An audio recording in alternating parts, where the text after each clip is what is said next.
What you'll see I'm doing now is I'm just using the heat gun to dry my paints completely so that I can do the antiquing. I want to give it a bit of heat here.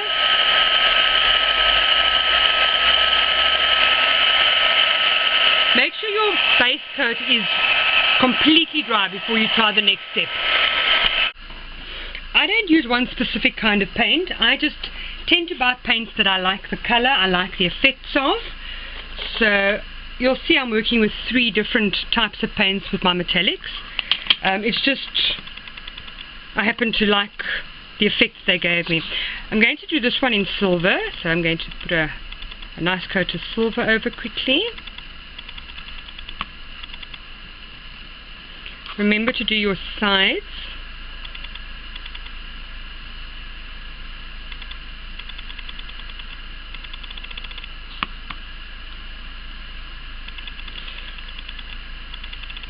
This paint is a little bit lumpy, so I'm just sort of really working it in so that I don't have any additional lumps that I don't need.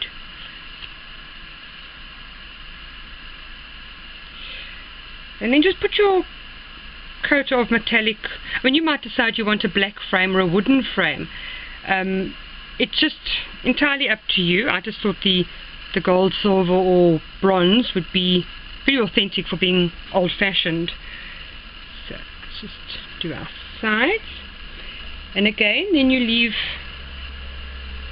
leave it to dry. Just want to do my edge, and once we're done with the edge, just make sure I've got no more fingerprints on it because I picked it up, and then leave that one to dry. I want to quickly do the bronze as well, just so that you can see the different effects. Now in fact the bronze that I'm using is in fact a fabric pigment, which is the same bronze I use to paint our lace and stuff that we use in our classes. So it's almost like a jelly, because it's a pigment you would add it to something else. So I'm just going to work it in with my brush like that. Any bits of hair we can just take off.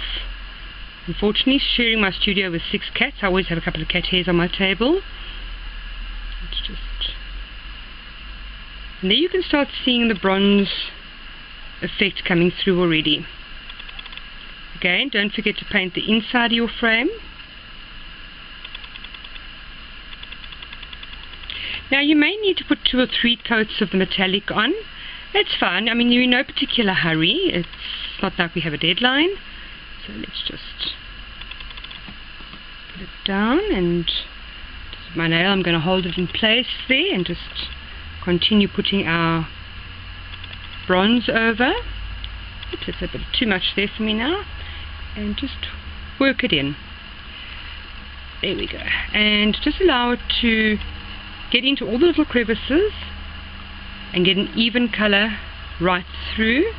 Just want to, there we go. I've got too much paint there, so just work the paint around.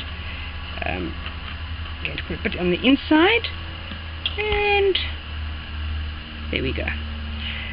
Now again, if you want your paints to dry quicker, you can use your heat gun, which is what I'm going to do in a couple of secs.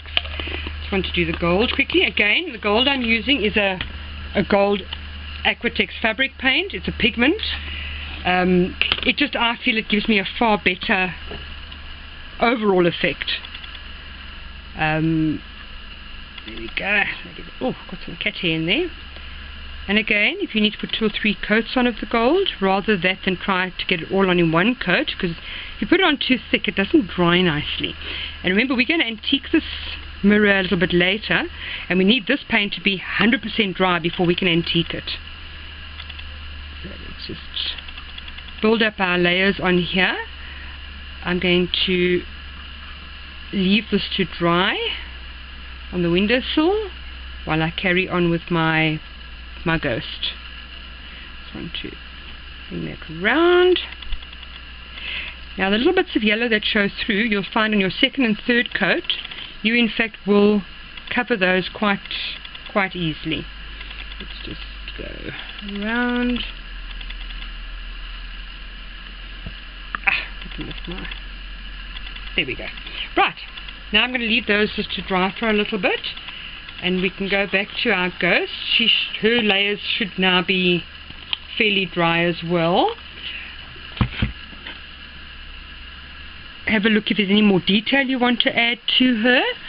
I'm in fact not going to put very much more detail on her. I just want to take a little bit.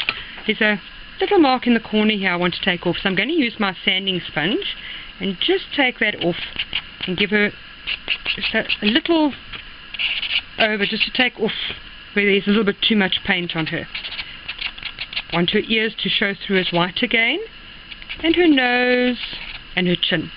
And then she's pretty ready now. All we've got to do is wait for our fabric paint that's busy drying. As you can see, it is now busy drying. I'm going to speed up this process a little bit with our heat gun, and I'll be back shortly when it's dry.